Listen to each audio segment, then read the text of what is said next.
Hey guys, welcome back. Since it's Thanksgiving time in the United States, I thought it'd be as good a time as any to talk about gratitude as a survivor.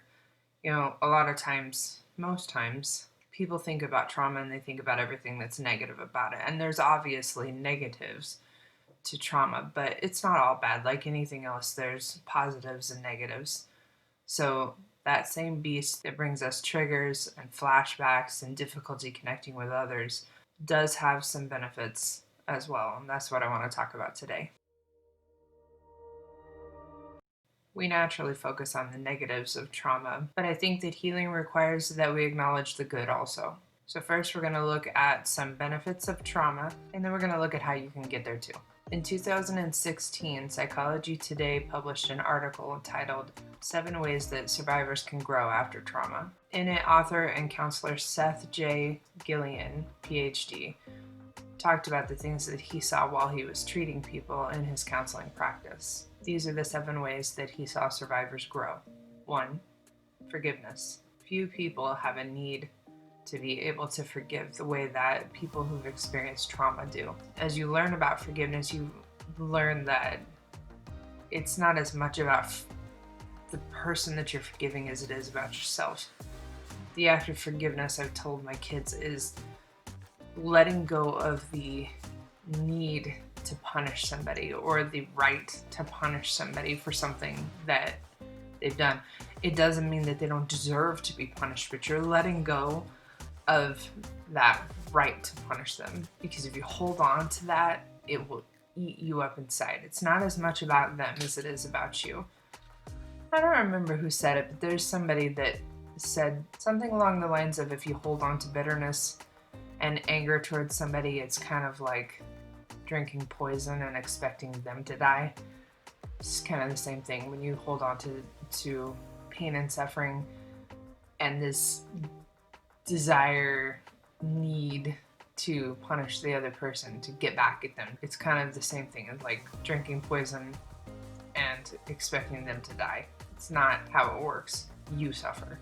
So the top thing that he saw the survivors grow in is forgiveness, is letting go of being wronged and releasing that bitterness and resentment that poisons people.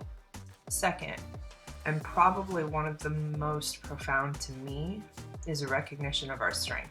As you go through things, then you figure out how strong you are. There's another quote that I like. I'm all about quotes. It's too bad I can't remember them. I'll try to put it in there, but something along the lines of, you don't know how strong you are until you don't have any other choice. That's been the reality of my life. Like, I can think I'm strong or think that I'm weak or whatever in any given situation until I have to deal with it. And then when I have to deal with it at this point, it's like, all right, let's do this. Nothing confirms our strength like weathering major adversity. And the truth is, the more adversity that you weather, the less that it's an issue. Not that hard stuff still isn't hard, it's still hard. But when you've gone through something really hard, you then have that knowledge that you've gone through something really hard and you survived, so you could probably survive again if you needed to. And the more that you do that, the more solid that belief is going to get. I kind of liken it to when you're a kid, getting a shot is like mortifying. It is the worst thing in the world because they haven't experienced worse. But after you have given birth to a child, getting a little prick of a shot is nothing. You've dealt with worse, so you can handle all the rest of it.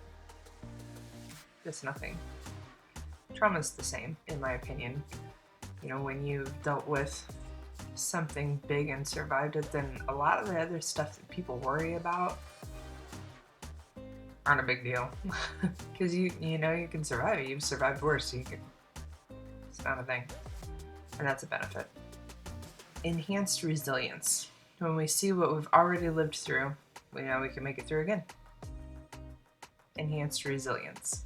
Number 4 is a greater compassion for others. Experiencing trauma firsthand connects us to countless others who have also experienced trauma. And that connection and compassion provide more strength. I have told people welcome to the club a lot when they've experienced abuse. I'm like, welcome to the club that none of us would have chosen to be a part of, but we welcome you anyway. You know, there are so many people who are part of that club, and we gain strength through connecting with each other. It can be really hard when you've gone through a traumatic experience that other people around you haven't. It can be really hard to connect with them because you're like, I see the world completely differently than you do now. What could we even have to talk about? Like, you just don't understand. But the truth is that there are a lot of people out there that do. And the connections and the bonds that you can form with those people are way deeper than you might have had before, because pain is the glue that holds us together. I was thinking about that earlier when I was driving over to my office. Like, there's so much division in the world, right? There's so many things. We get caught up on so many stupid things that we let divide us. And pain is like the great unifier. It doesn't even matter what caused the pain. When you have experienced that type of pain and that type of loss, you can relate to other people who've experienced great pain and great loss, no matter what it is that caused theirs, on a whole different level than anything else. That's the point. A sharpened sense of purpose. A lot of times survivors, once they've gotten to a better place in their journey, after processing their trauma, a lot of them want to help other people who are hurting because they want to be what they didn't have, or they want to be what they did have that helped them through it. I have found most generally when you come across people that are counselors, and even a lot of times nurses, firemen, and police officers, a lot of those helping fields, those people have hurt, and those people want to help other people who hurt. It gives them a sense of purpose, whether they had one before or not. Now, what is most important is helping other people through the depths that they went through or that they saw happen, that touched their heart. 6, deeper connections to support of others. Well, he put that we don't often know the support that's available to us until we need it. And that's true. But when I think of deeper connections to the support of others, I think about like when I talk to my students about their relationship with God. And I tell them it's just like a relationship with anybody else. You don't really know whether it's a true relationship, a true friendship, until crap hits the fan. And then you find out whether those friends stick around or not, whether they're there for you, they're the supportive other that he's talking about, or if they run. That's when you know for sure who your supportive others are, who your people are. And they're not necessarily always what you expect. When I was in high school, one of my primary supportive others was my mail lady.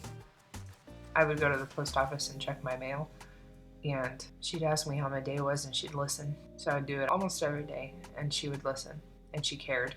And her impact in my life was significant. And it wasn't like she had to go super out of her day. She was there anyway. But you can tell the difference between people who care and are supportive others and people who are just there. And then he lists an appreciation for life. He says, as awful, sad, and scary as it can be sometimes, when we survive a life-threatening trauma, we tend to value life more than before. And I would say that that's true, obviously. I was talking to my daughter about that the other day, and about how grateful I am for my kids and how much I appreciate moments with them. Moments where everybody's happy and we're laughing, and moments when they're struggling and I get to be there for them, and everything in between. And I was telling her that I don't even know if my parents, I don't know if they valued that with me as much as I value it with my kids. It's possible, but I know that there are many times that I could have lost my kids, or I could have lost my life. My abusers could have killed my kids, or health issues could have taken my kids. I know the value of the moments in a way that somebody who could have potentially had those moments taken away. So just like this doctor was finding the value of life, they value their lives more, which I agree with.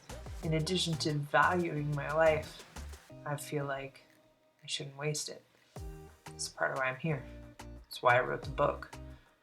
That's why I want to continue to create and provide resources and things that are going to help people, because I survived when a lot of people don't.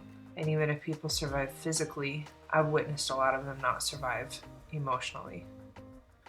I'm not a drug addict. I'm not an alcoholic. I don't have a wicked bent that I feel like I need to hurt other people in order to feel okay myself. All of those things are things that can happen with trauma. I don't have that, so I have a large value for life in general, mine as well as other people's. I have compassion and empathy towards hurting people, and I have a strong belief that I'm supposed to work for people that are hurting. That's my responsibility as a survivor. Another thing I wanted to share with you guys that I found, I'm going to read this. I won't remember it all. Associate Professor of Psychology Anthony Mancini, I believe is how you pronounce that, and his colleagues studied people involved in the 2007 Virginia Tech shooting, and they found that 15% of the 368 female student survivors actually improved their levels of anxiety and depression. I speculate that they improved because anxiety is imagined fear. That's the definition of anxiety, or at least a definition of it that I'm familiar with. It's being afraid of things that might happen. And once you've lived through things that did happen, and you come out on the other side, like I said before, other stuff doesn't seem like that big of a deal. And yes, 15% is a small amount, but if we're looking for the silver lining, if we're acknowledging the good, smaller things don't matter as much. Those small things that used to be big things are now annoyances. That's a good thing. Even if it's not 100% of people or 100% right this moment, for those people, they can come out of it stronger. And it's possible for you to come out of it stronger too.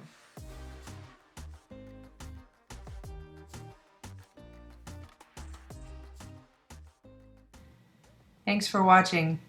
I'll do my part to keep you safe by continuing to put out weekly videos about all things related to intimate partner violence. If you haven't already, please do your part by subscribing to this channel and hitting the notification button so that you don't miss a single video. Bonus points if you share videos with people that you believe will benefit from the information. Until I see you again, stay safe.